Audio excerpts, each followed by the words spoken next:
สวัสดีทุกท่านนะครับสวัสดีทุกท่าน Dr. Andrew Eng AI Visionary founder of Deep Learning AI and Coursera General Partner of AI Fund as esteemed executive from Chulalongkorn University distinguished guests ladies and gentlemen welcome to the second installment of the Chulalongkorn University President Distinguished Speaker Series. It is my great pleasure to open this event which continue our commitment to fostering international collaboration and academic excellence. Today, we are honored to explore the topic of revolutionizing the future, opportunities and business preparedness. This topic is both timely and important as we navigate the rapidly changing landscape of AI and its impact on business and society. We are privileged to welcome our distinguished speaker, Dr. Andrew Eng. A true visionary in the field of AI, Dr. Eng's contribution to the world of technology and education are truly remarkable. As the founder of Deep Learning AI, General Partner of AI Fund, Chairman of and Co-founder of Coursera, and an adjunct professor at Stanford University, Dr. Eng has been at the forefront of AI innovation and education for years. Dr. Eng's insight into the technology landscape, AI opportunities, and how businesses can identify and leverage these opportunities are invaluable. His expertise will undoubtedly provide us with a deeper understanding of the risks and social impact of AI, as well as the upcoming technology trend that will shape our future. Moderating today's discussion is Assistant Professor Dr. Kavin Aswanon, Director of the Technology Management and Entrepreneurship Program here at Chulalongkorn University. He is also the alumni of Stanford University. Dr. Aswanon's expertise in technology management and entrepreneurship will ensure a thought-provoking and insightful conversation. This event builds upon the success of our first session, where we explore leadership in a disruptive world today. We delve deeper in the specific technological disruption that are reshaping our world with a focus on AI. I encourage all participants to engage actively with the idea presented. Before we begin our session with Dr. Eng, I would like to extend my gratitude to all those who have made this event possible. Special thanks go to our organizing committee, faculty members, and staff for their efforts. I would like to also thank and acknowledge the Technology Management and Entrepreneurship Program, Graduate School, Chulalongkorn University, for their effort and putting together in this event. I look forward to an inspiring and thought-provoking discussion that will contribute to our understanding of AI's role in shaping our future and preparing our businesses for the opportunities that lie ahead. Thank you very much all for your presence and participation. Thank you very much.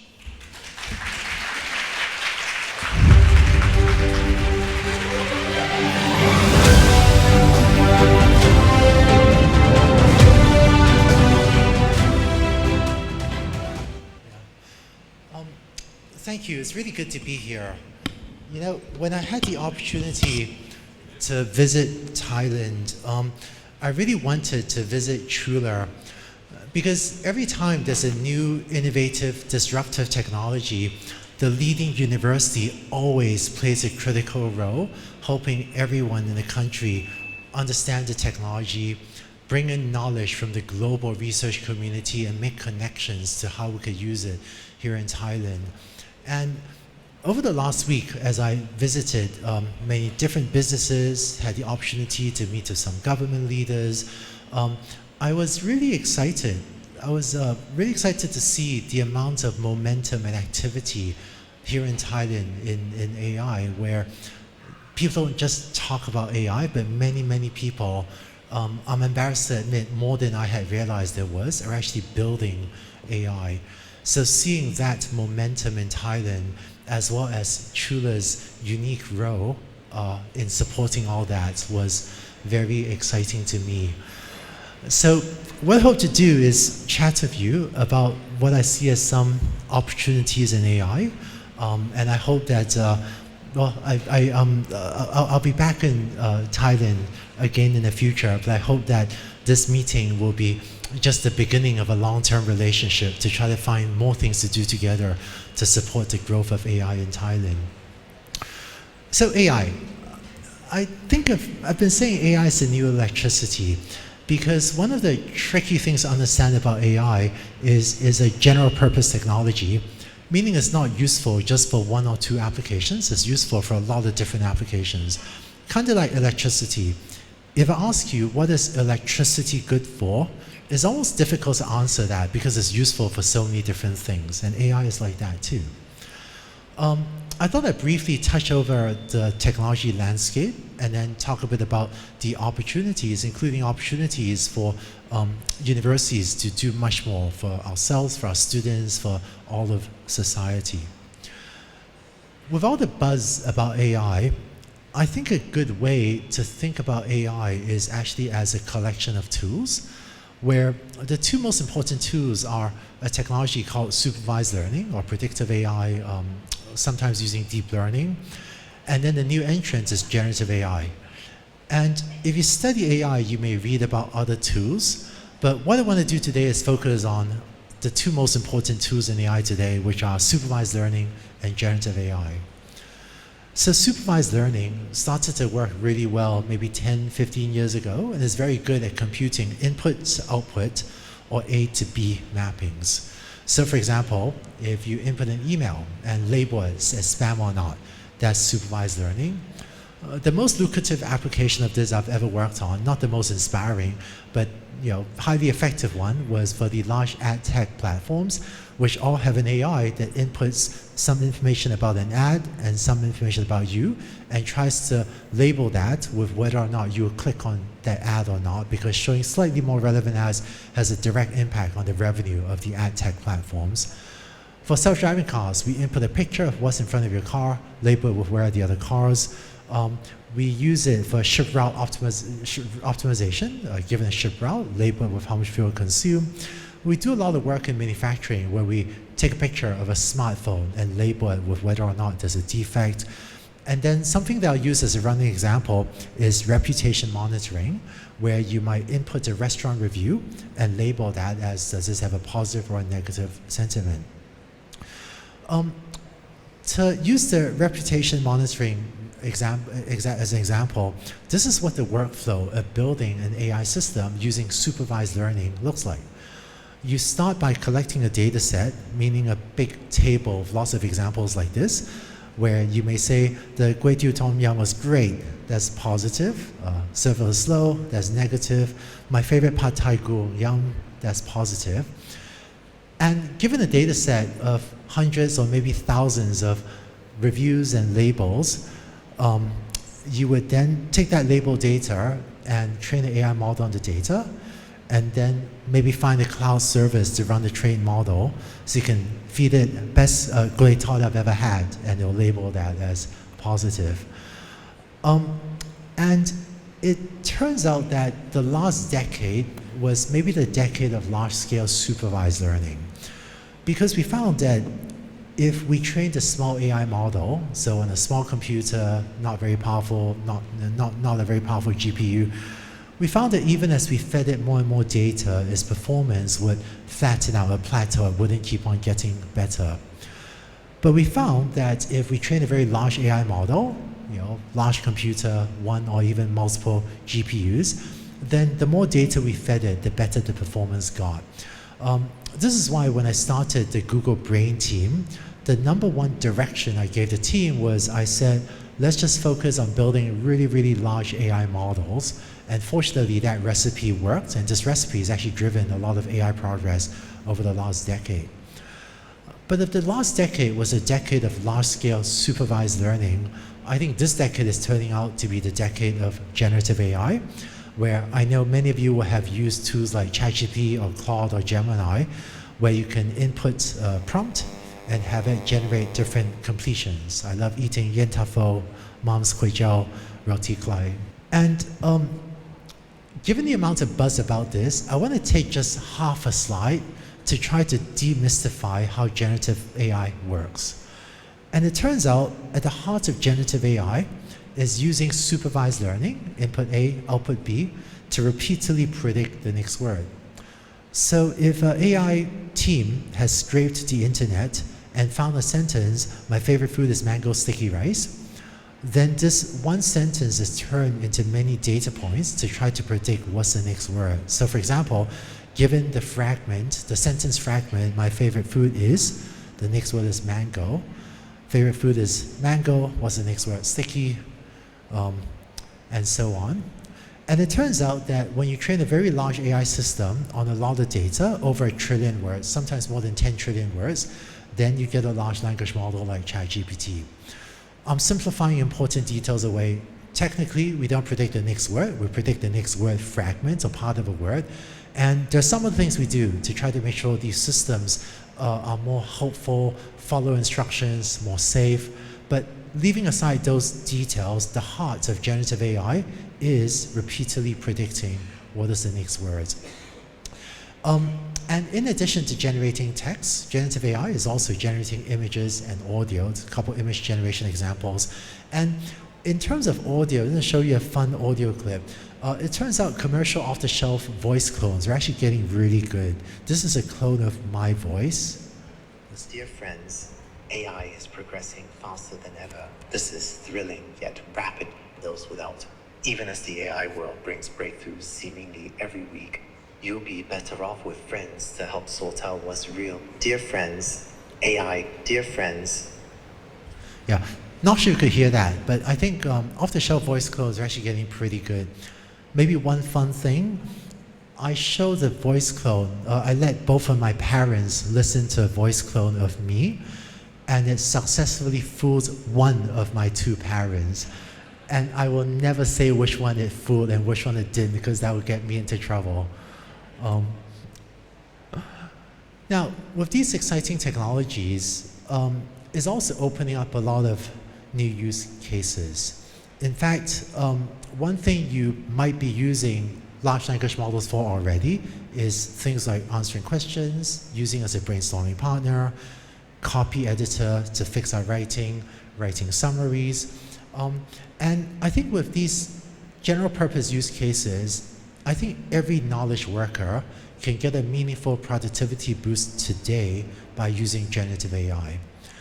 Now, in addition to going to the web user interface, like the OpenAI or the Anthropic or the Google website to use generative AI like this, there's another class of ways of using generative AI that I think is important, which is building software applications using generative AI, where instead of one of us going to a web browser to use it, there are a lot of developers writing software to call generative AI, and that is making certain applications much easier to build.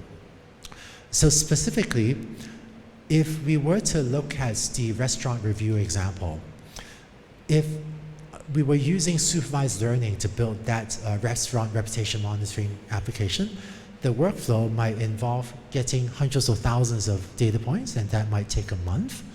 And then finding an AI team to train a model and tune it might take 3 months, and then deploying it and making it rugged, maybe another 3 months.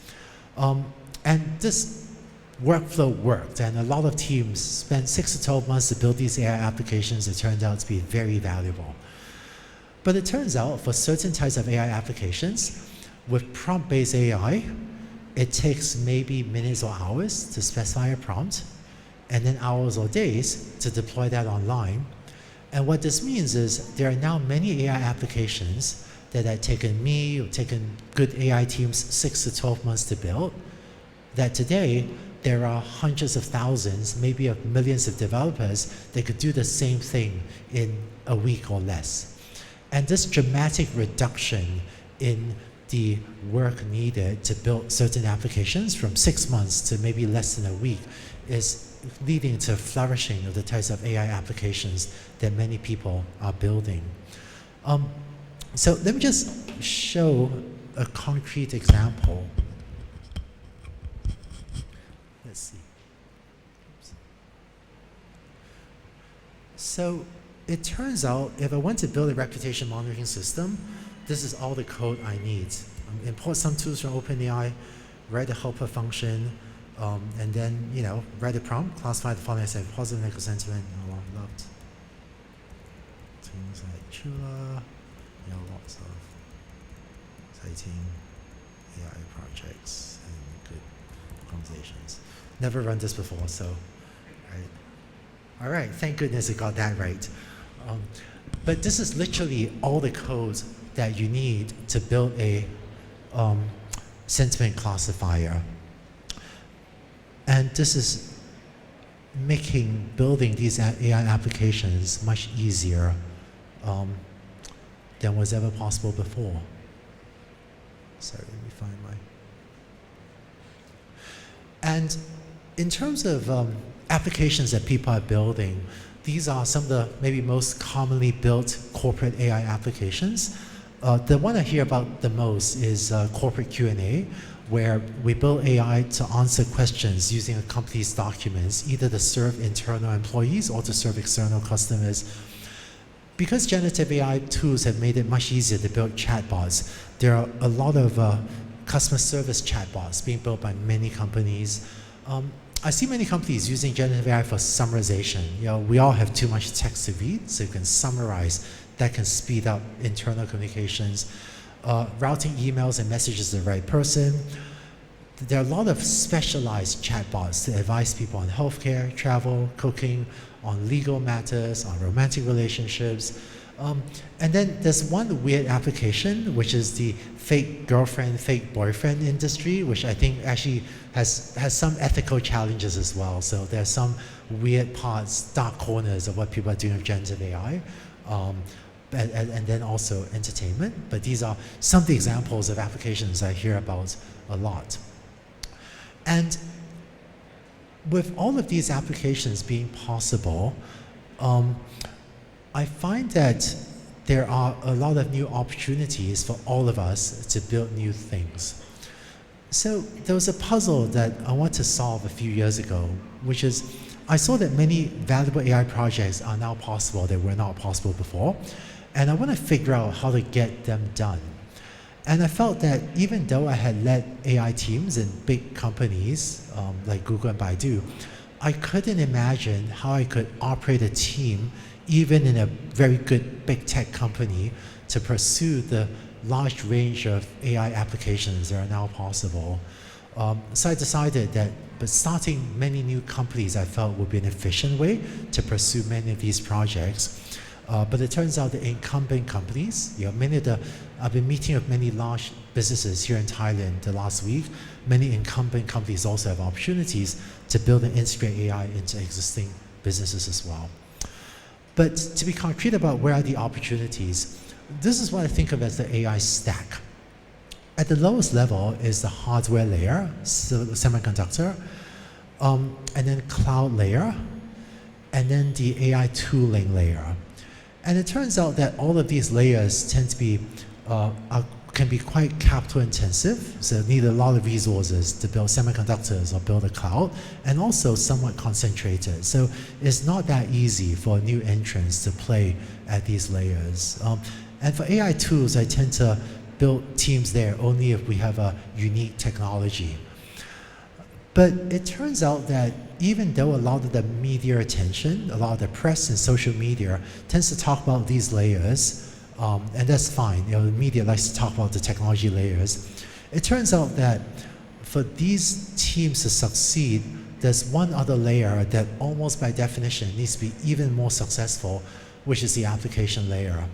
Because for the tool builders or the clouds or the semiconductor makers to be successful, we actually need the application layer to generate even more revenue so they can afford to pay the infrastructure layers down below.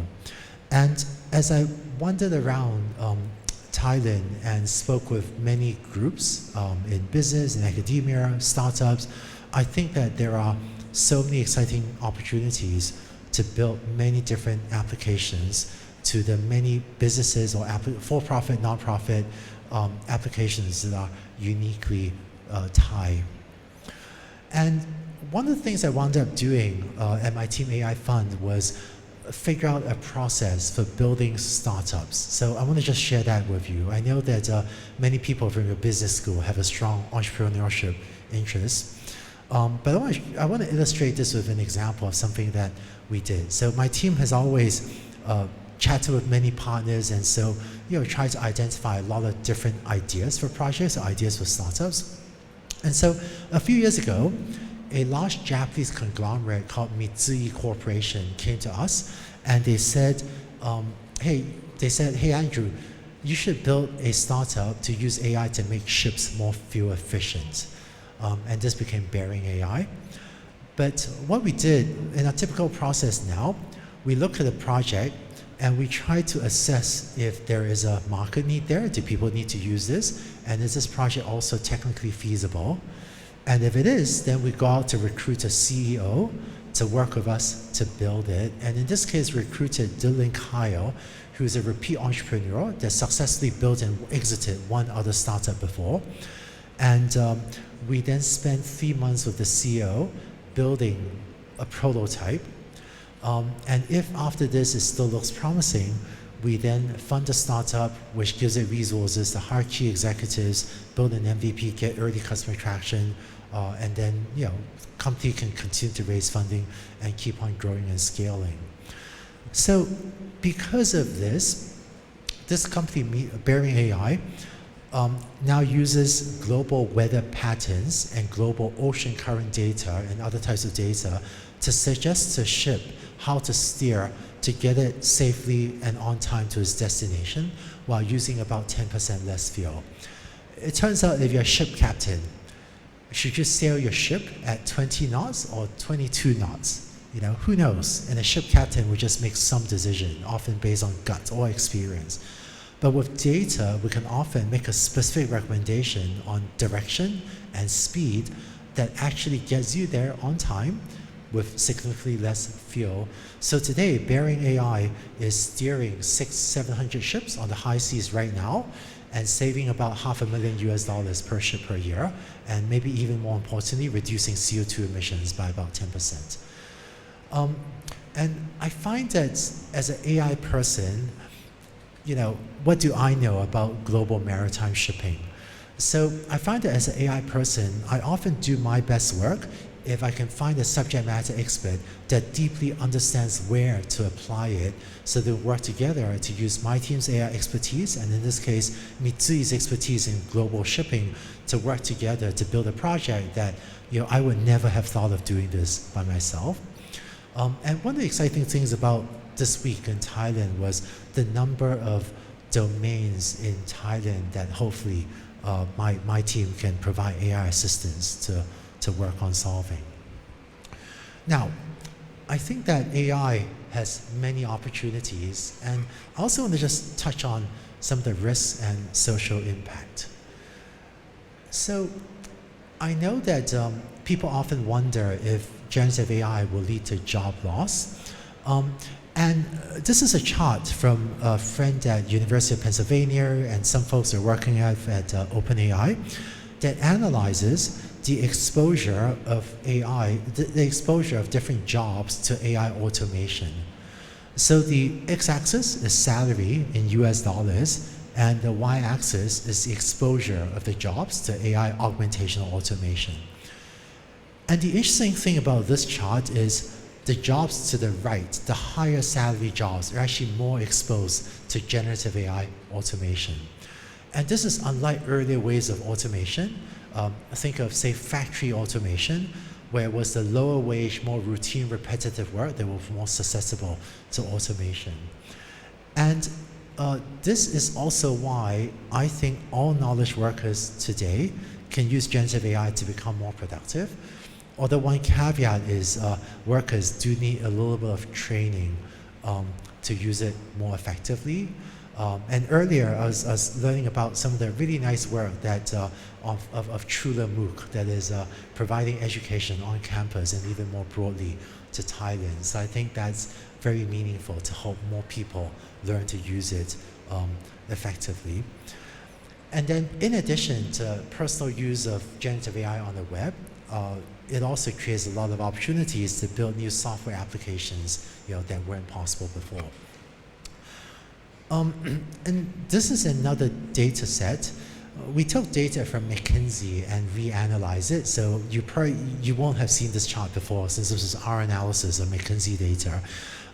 But this shows the incremental impact of generative AI on automation in different sectors. And it turns out that some of the sectors most affected by generative AI are things like educator and workforce training, business legal professions, STEM professionals, and so on. And I think for the university too, over the last several days, I actually read in detail the Chula AI plan, and I thought it's actually very thoughtful. And I think for universities too, as in your Chula AI plan, the impact of generative AI on teaching and learning, as well as on university operations, I think will be significant, and so is beholden to those of us from the academic system to figure out how we could use AI to do better teaching and learning, as well as to improve the efficiency or improve the service of university operations. Now, if you are wondering, there are these ideas, but where do I find ideas for concrete projects to work on? I want to share with you one recipe that I've used multiple times to identify AI project opportunities that I found to be very fruitful. And this is a framework called the task-based analysis of jobs. And this was pioneered by my colleague Eric Brynjolfsson at Stanford and some of his collaborators. But it turns out that many people worry about AI automating jobs, and that is an important discussion to have. But from an execution or a business or a computer science product perspective, I find it more useful to think about AI as automating tasks rather than jobs. Because jobs are made out of many different tasks, and AI automates individual tasks rather than automating jobs. So what I've actually worked with many teams to do is look at the tasks that people are doing, and then at the task by task level, analyze them for AI potential. And this often leads to ideas for projects we could then build. For example, customer service representatives is one of the job categories most impacted by AI. And it turns out customer service representatives actually do many different tasks. And some of the tasks, like answering customer text chat queries or keeping records of interactions, have high AI automation potential, whereas others have lower AI automation potential. And so this analysis almost always, very often, gives ideas for projects to do. And it turns out when we do this analysis, we find that for many jobs, maybe 20–30% of a job can be automated. And the good news of that is if 20–30% of the job is automated, then 70–80% of the job still needs to be done by a human, and so the job's not going to go away. We still need people to do that work. So I'm not saying that AI won't lead to any job loss. There is a small fraction of jobs where AI can automate close to 100% of it. And for those jobs, I think we have a responsibility to make sure people are taken care of and that the wealth we create is fairly shared. So for example, creating a safety net to make sure people whose jobs are affected have an opportunity to keep learning and reskill to re-enter the workforce, I think is important. But for the vast majority of jobs, if 20–30% is automated, then what that means is the job is going to be there.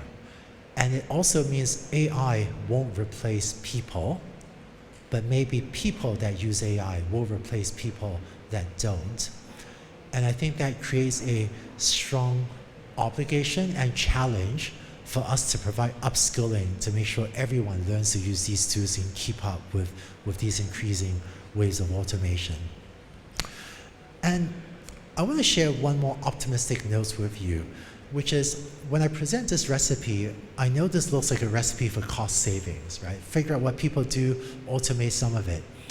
And it turns out that when you do this with a company, sometimes if you make one task 1,000 times cheaper, sometimes the company will want to take the cost savings, and that's fine.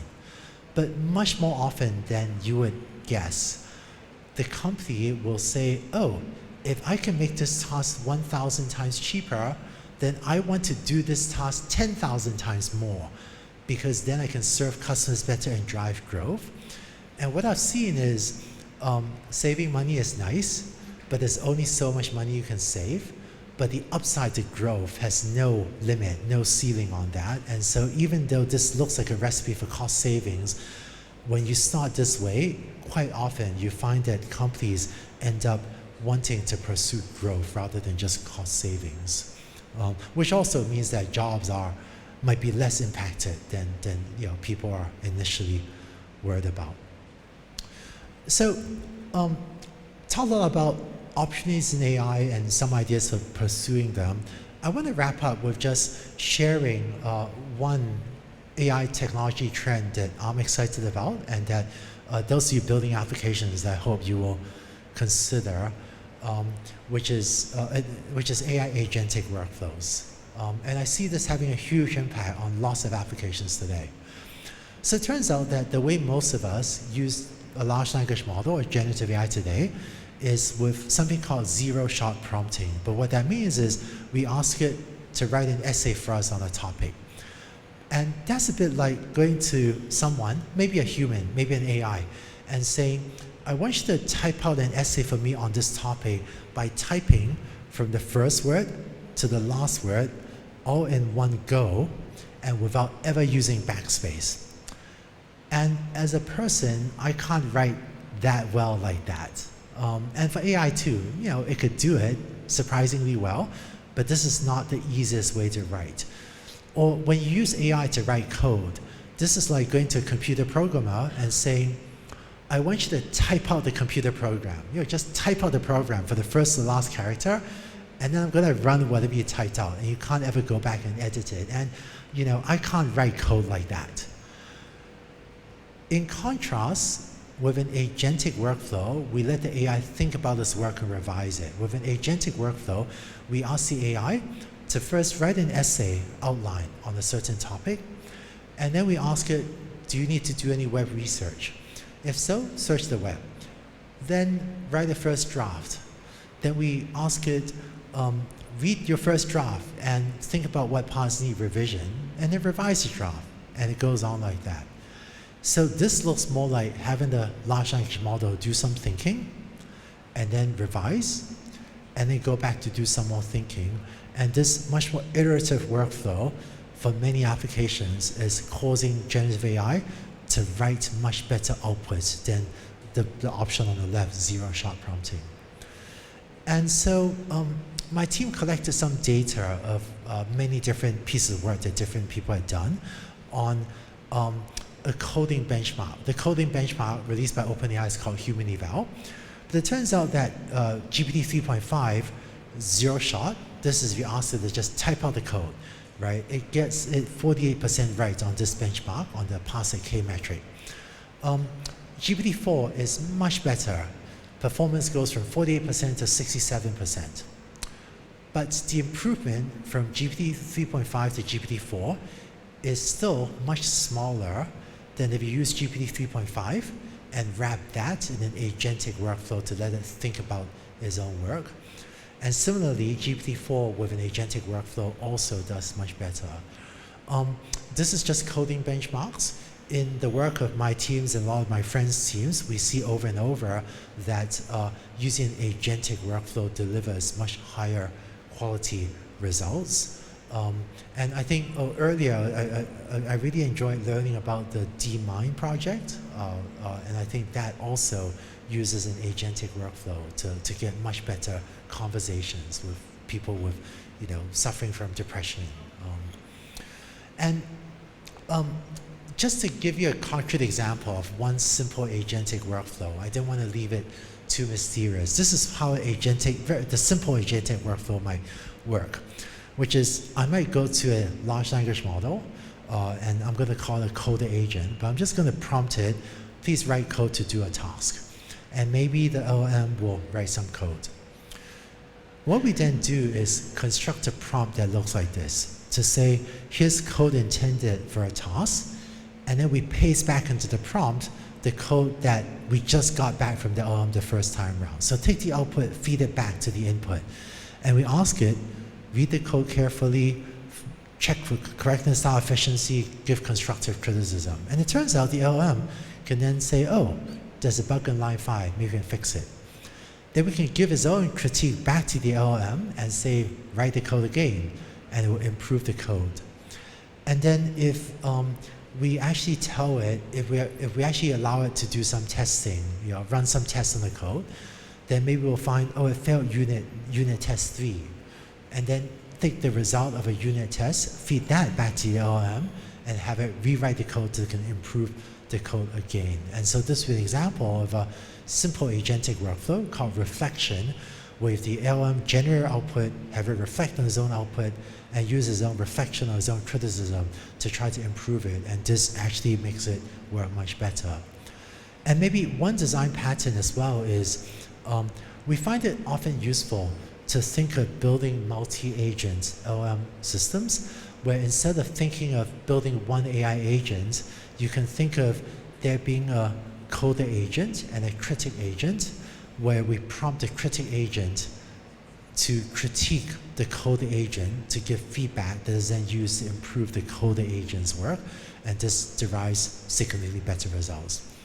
So there are multiple design patterns for agentic workflows, and this is just one of them, but I find that this is exciting because this technology is significantly expanding the set of tasks that we can now do with generative AI, and this is letting us solve more and more problems, and this technology is continuing to get better rapidly as well.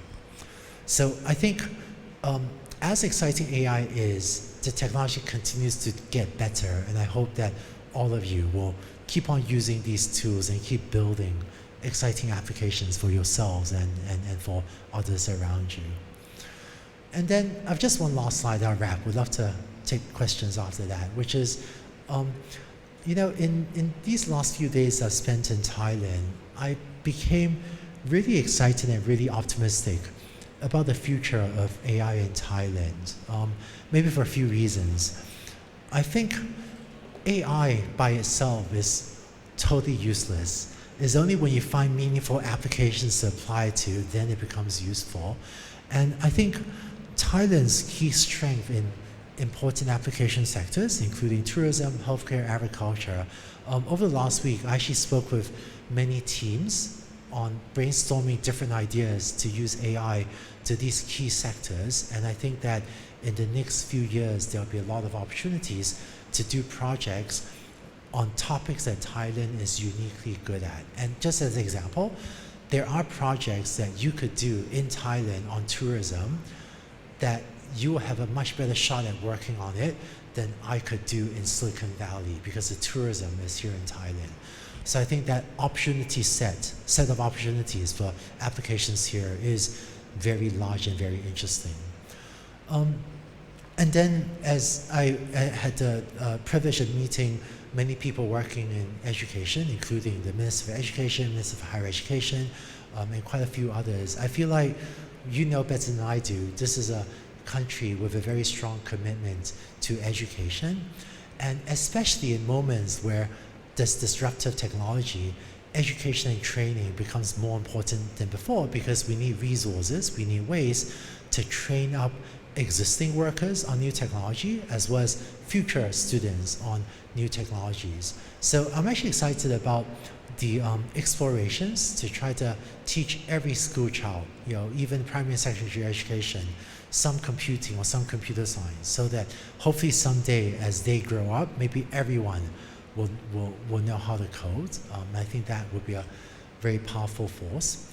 And then something I really enjoy getting to know is the tremendous momentum here in Thailand in the AI, including the academic, but more broadly the AI as well as the startup ecosystem. And I know that right now Thailand is not as advanced as the US or China in AI, but having worked in a lot of startups and small businesses, there's one thing that I think is even more important than how big and successful something is now, and that is how much momentum it has. And in fact, when I look at small startups, they can be small, but if they have momentum, that matters more than the size you have right now. And you might see this even more clearly than I do, but as I was meeting many teams around the country, government, private sector, and then today I had the privilege of spending quite a few hours with your faculty talking about projects like DeepGI and Mind and many other projects. I feel like broadly, Thailand has tremendous momentum, and that's actually more important as we project into the future to where we could get. So, having spent most of this week in Thailand, I really believe in the future of AI in Thailand, and I hope you will believe in the future too. And looking to the future, I am working already with some partners in Thailand. We announced a partnership with K-Bank, but hopefully others as well in the future. I think that there'll be lots of opportunities for all of us to keep working together in academia, in industry, also our partners in government to keep on lifting up Thailand's AI. And I look forward to hopefully being allowed to continue to play a small role supporting this great work that I think so many people in Thailand are doing. So look forward to the conversation, but let me just say thank you all very much.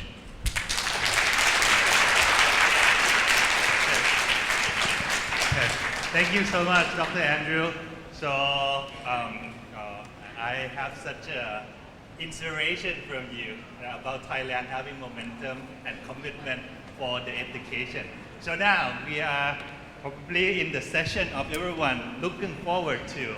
So we will open for Q&A from the audience and from everyone here. So anyone who have questions, please raise your hand and we at the staff will come and give the microphone to you. ครับเชิญครับเชิญครับพี่เลยครับ Hi. The rise of AI adoption has also led to the new society problems, especially in data privacy, cybersecurity. I would like to understand your thoughts on the machine learning technology, especially in federated learning, decentralized machine learning, as well as the fully homomorphic encryption. Is privacy-preserving technology aligned with your investment mandate, or what's your thought on it? And are we close to that ideal time that we can really see data protection has been in a good situation? Can you introduce yourself, please? I'm sorry. My name is Miranda. I was your student in 2017. And what are you doing right now? I run a fund as well as I run a software company, but we built a infrastructure technology by combining machine learning into a blockchain for a data immunities and federated learning swarm intelligence. That's my area of interest and passion because I believe that the more AI has been increasingly hyped, sadly we see that all the unfortunate events that many people has been stealing private information or has breached it. Kun Brenda, what's your questions again? Can you repeat your questions again? My question is, what is his thought on the topic, on the subject that I have mentioned? What's the start on the subject? Yeah. What is your opinion on the privacy-preserving technology? Yeah, so I think privacy is important, right? And I think there are different privacy-preserving technologies. I don't know if you remember when differential privacy first came out. It felt like a little bit of a PR stunt, right? But serious academic researchers were working on it, and today differential privacy is a very important mechanism that is genuinely helping people's privacy. So differential privacy is when we add a little bit of noise to data to preserve your individual identity, like preserve your GPS location, or to take your text and add some noise to it so people can't recover your ID number or credit card number. And this technology works, and it really is preserving people's privacy. You mentioned federated learning. I know, actually, I feel like this is actually one of Chula's strengths with multiple research groups publishing very interesting work on federated learning. I think it's an important technology. I think we're just slowly getting there. I don't think federated learning has really taken off yet, but there's certainly more and more hospitals looking into it seriously. I remember when I went to It was before the pandemic, the last Neurops conference before the pandemic. I was going to the healthcare workshop, and there were tons of papers on federated learning for healthcare, but almost no deployments yet. But I think we'll get there. So actually, this is not public.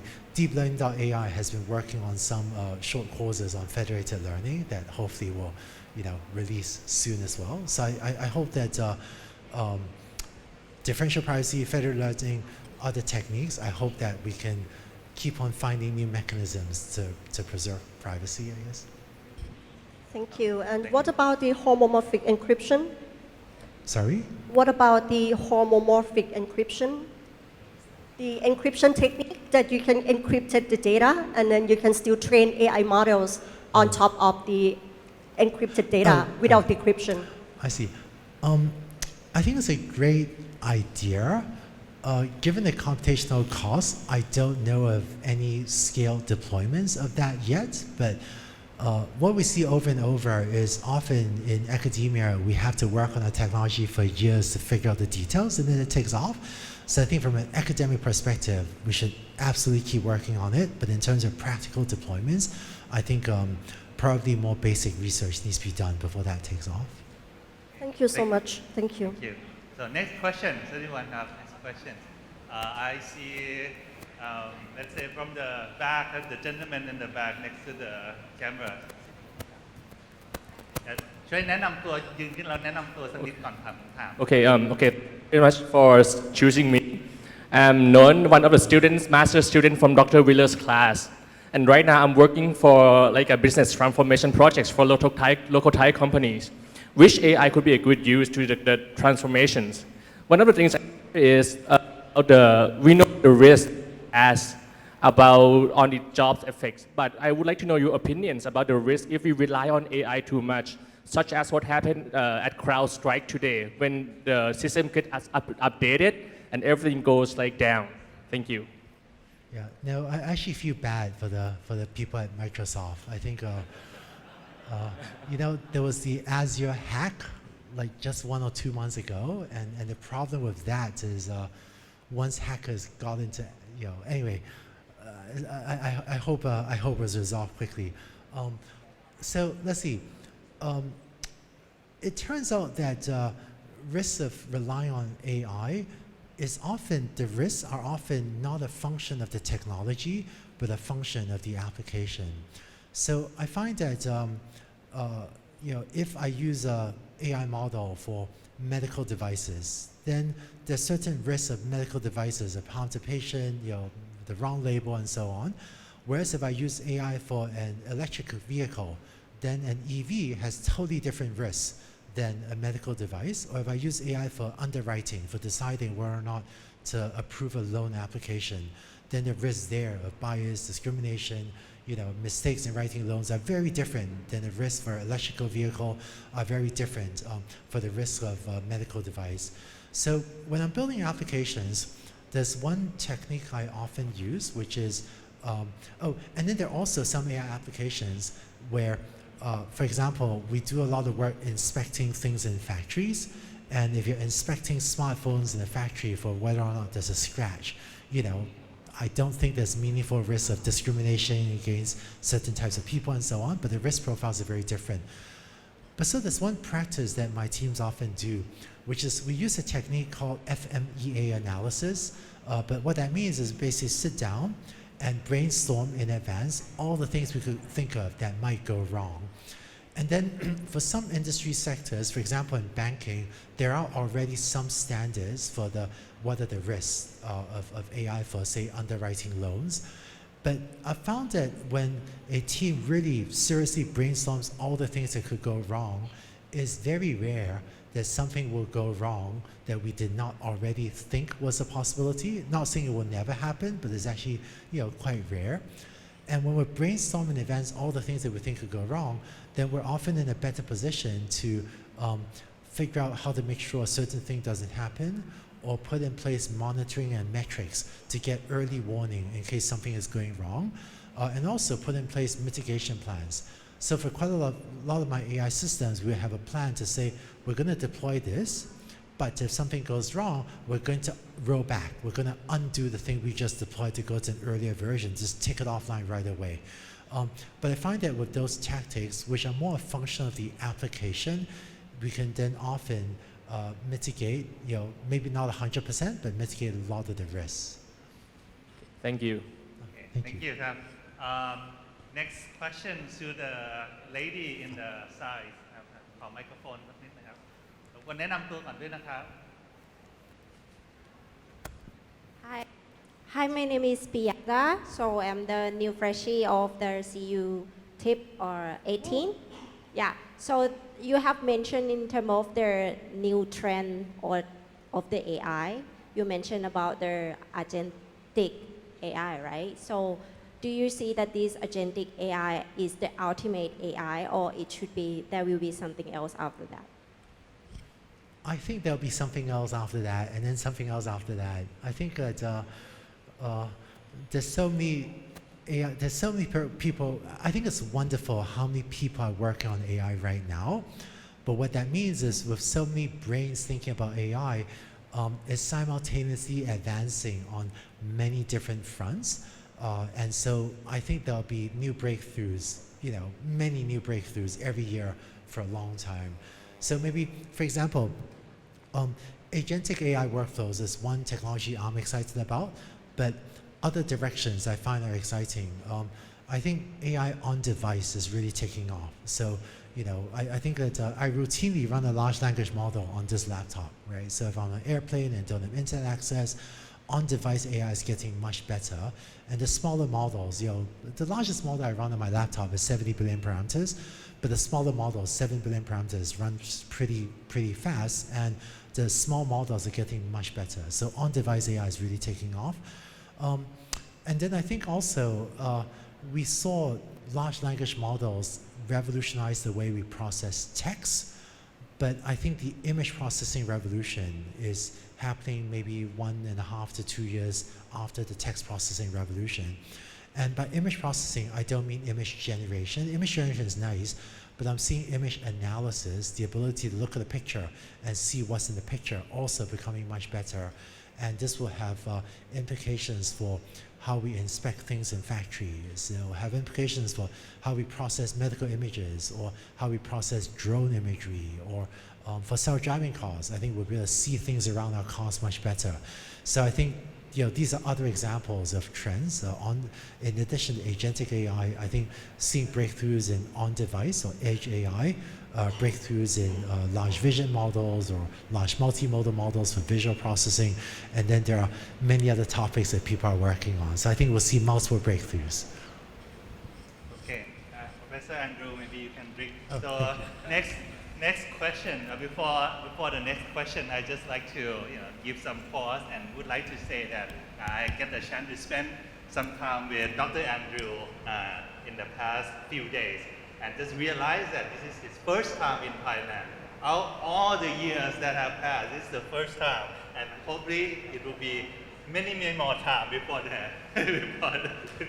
Right? So yeah. Okay. So let's get from อาจารย์มาโนครับ please from Vice President อาจารย์มาโนครับ Hi, we met earlier. I have a question about, you talk about the dichotomy of the AI technology and applications, and talk about the regulating of AI. So what's your thought on the regulations on ethical use of AI, and how we should go about doing the regulations? Thank you. Now, thank you for that question. Let me share a slide to actually share a deeper perspective on that, because I think this is an important topic. So, responsible AI is important, and I think when thinking about regulations, I like to distinguish between the technology and the applications. So, an electric motor is a technology, and when you put it into a blender or electrical vehicle or a dialysis machine or a guided bomb, it becomes an application. So technology refers to tools that can be applied in many different ways to solve problems, and applications are specific implementations that meet a particular customer need. And AI has a similar picture. A large language model is a technology, and when you put it into a medical device, social media feed, chatbot, or a political deepfake, then it becomes an application. So it turns out risks are more a function of the application rather than the technology. And I see some governments, not the Thai government right now, but other governments, unfortunately try to regulate the general purpose technology.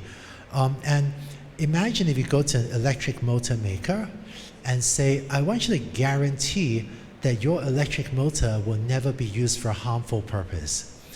We don't want electric motors to be used for harmful purposes, but I have no idea how an electric motor maker can guarantee no one will ever take that motor and put it, in a guided bomb. And the same thing is true for AI in terms of today's technology. I don't know of any technology that lets someone release a large language model, say it's open source, and guarantee that it's impossible for anyone to ever use that for a negative or harmful purpose. So if we were to pass such laws, the only thing the electric motor maker could do is just say, let's not make any more electric motors. And similarly, the technology does not exist to let someone, say, release an open source large language model and prevent anyone from fine-tuning or training it to do something negative. Now, of course, I think the number of positive use cases vastly outnumbers the number of negative use cases. And in terms of protecting people, it will be by examining specific applications like that lets us figure out what do and don't we want in medical devices, or what do and don't we want in social media feeds and so on, that lets us pass laws to enable good use cases and squash negative use cases. And one thing that really took me by surprise was the intensity of the lobbying against open source. So open source is a critical part of the AI supply chain. It's also a critical part of how academia can have access to large language models to study them. And I think the ability of researchers to study the technology is a very important piece of the puzzle to understanding risks and improving safety. So last year, we saw some large companies that had invested a lot of money into training large language models. And understandably, if you spend tens of millions of dollars or more training a large language model, if someone else releases a similar model as open source, well, that really degrades the value of your investment. That's not, very good for your business. And so last year there was really took me by surprise how intense it was, lobbying efforts to convince governments to pass stifling laws under the false guise of safety to try to shut down open source. Fortunately, we've beat back a lot of the efforts to stifle open source. We're not yet done. There's still some very worrying regulations being proposed. But if these laws had passed, I think there would be a very small number of companies that would benefit, and almost everyone else would be worse off, including almost all countries, including Thailand, that would find it much harder to access open source large language models. So one interesting thing was I saw, unfortunately, how effective some of these lobbyists were at convincing the European Union to regulate against the European Union's own interests. In the United States, a lot of friends and I spent a lot of time in Washington, D.C., to try to talk to regulators, and I think the U.S. Congress is okay. Although even now, there is a fight on in California with open source defenders fighting against a really bad regulation proposed in California that would be very stifling of open source, SB 1047. So I think that that conversation continues, and if any of you get a chance to do so, I hope you will help protect open source, because it's really one of the most precious mechanisms for research and innovation and dissemination of this technology. Thank you, Dr. Andrew. So that's the distinction between technologies and application, and then we should focus on the threat, on the danger of the application level rather than on the technology level. Okay. Okay, come with the next question. Okay. เชิญได้ครับ Hi. Very nice. Dr. Rangsen, thank you for mentioning our DeepGI. I'm part of the DeepGI developer, also in charge of innovation. My question is quite similar to your answer, but it's in a different aspect. Regard to the responsible person, let's say my DeepGI is detecting colon cancer and polyp, but is something wrong with my system? Who be the responsible person? The user, the purchaser, the hospital, or the developer, me, or someone else? On the other hand, I feel very confident about my reading without needing AI. Somehow I made a mistake in the future, said that, and the patient found that I did not use that very well developed AI. Is it my fault? Yeah, I think this is one of the places that regulators could really help. The liability for medical AI is still a little bit confusing. In the US, usually if you get through FDA approval, maybe that gives some protection. And then in the United States, less sure about Thailand, often there are the terms of service that are often written by the developer that allows the developer to get users to agree to certain liability arrangements that therefore often favors the developer.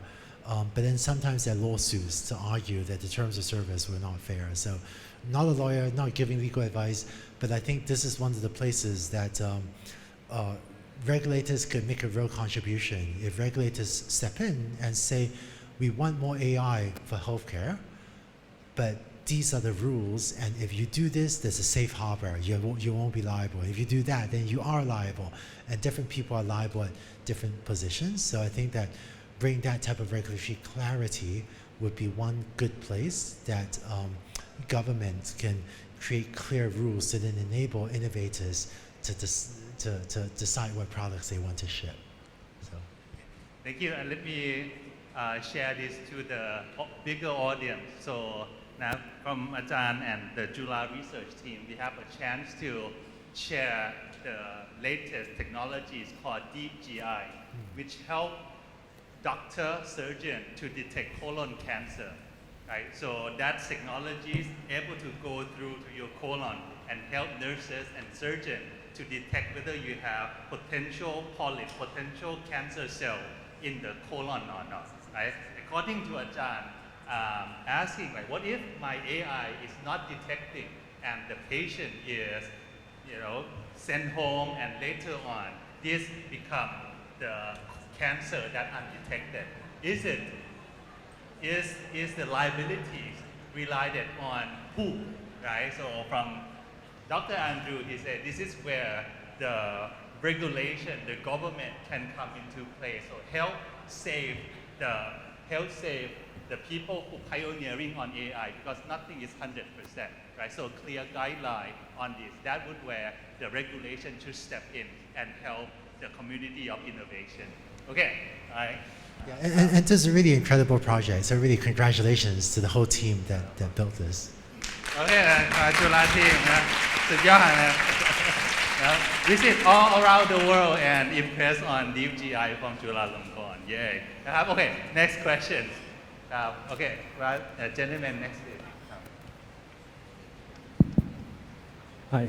Thank you very much for the wonderful talk. My name is Krikamo, and I am a machine learning researcher. So I spend most of my time researching machine learning.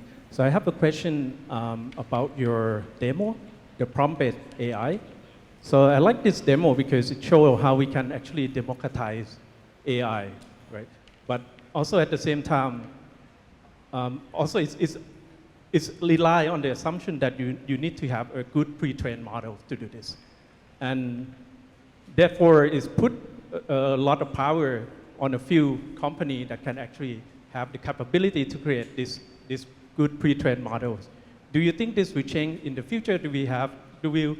Will people have more capability in creating this pre-trained model so that we don't put a lot of power into a few? Thank you. So there was an estimate by Kathy Wood of ARK Investment Capital she tends to be optimistic. So I don't know if this is totally true, but I'll just quote her results. But her estimate is that the cost of training a large language model is falling by 75% per year. And what this means is if there's a model that costs someone $10 million to train, a year later, it'll cost someone $2.5 million, and then a year later, a quarter of that. So maybe $700,000, $800,000 or so. And so I think this is actually pretty encouraging. And we actually see that, was it November 2022? ChatGPT, GPT 3.5 was the leading model, but now there's so many teams that have trained ChatGPT 3.5 quality models. And now, in fact, multiple teams are training sort of GPT-4 class models. And the leading models, and it turns out what's happened is the cost has fallen by maybe 75%, but people are investing more than 4 times more in it after 1 year in these models, which is why the biggest models are still very expensive. But if these trends continue, then I think that it'll actually be more accessible to a lot of people quite quickly. And open source is another very powerful force for this.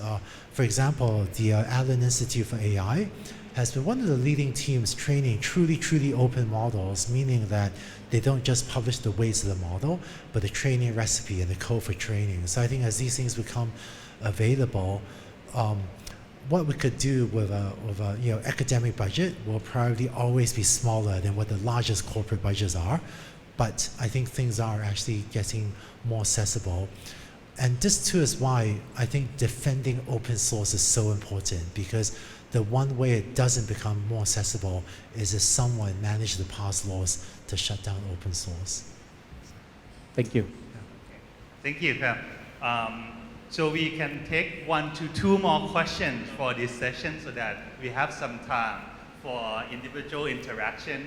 And also, I need to, Professor Andrew haven't eaten dinner yet, right? So we have to take him, so that not to scare him off from Thailand, we have to treat him very nice Thai food afterward as well. So have to have the cut off at almost 8 p.m. So I would take 1 to 2 more questions, and then we'll open up for some networking.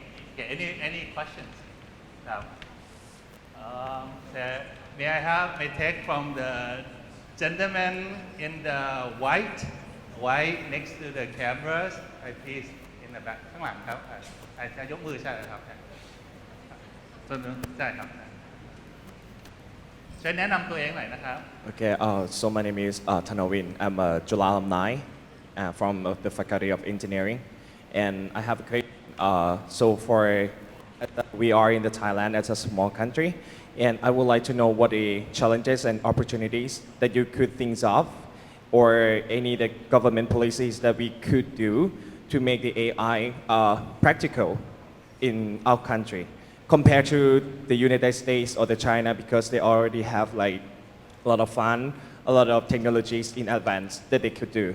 So, in your thoughts, what would you think about that? Yeah, thank you. No, thank you for the question. I feel like, but I know Thailand is smaller than the United States, but Thailand doesn't actually feel like that small a country to me. But I feel like Thailand is a big enough country to do multiple things at the same time.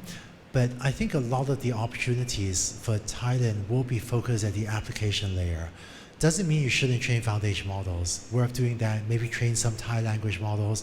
But I think the vast majority of opportunities might be to build on top of either open source or closed source to pursue lots of exciting applications that are more unique to Thailand, to build where Thailand is already strong.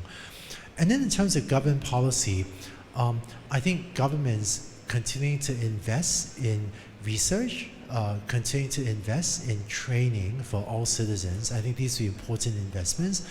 And then we often think of governments as passing laws to make things illegal, but I think governments passing laws to make things legal, to give a clear guide path, like we talked about with DeepGI, is also very important for many different application sectors. And then one last thing, I've learned. Watching AI, take off in Silicon Valley and watching AI take off in parts of China, there's one other lesson I've learned, which is that these things are a little bit complicated, the technology is a little bit complicated, and these things are hard enough that none of us will succeed alone. And I think, well, when I was building Coursera in the early days in Silicon Valley, so many people helped me for no reason at all. And then I was never able to pay them back, right? And I could only maybe try to pay it forward if I could. And I think that when you build community, when many people in Thailand want to help each other out for no reason and no expectation that you ever get a favor done back for you in return. And when there's a community of people to share successes with, share failures with, learn lessons from, share that knowledge of, boy, this didn't work, what happened, and help each other, that community is far stronger than any individual.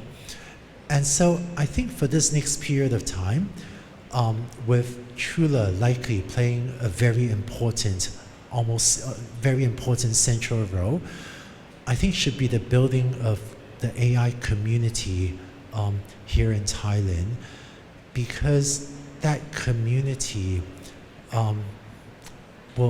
because I think this is one of those situations where it's not possible for one person to succeed by themselves, and it's much more likely that with a community that all of us will succeed together. So I hope that we can keep on investing in training, in research, and then also in community.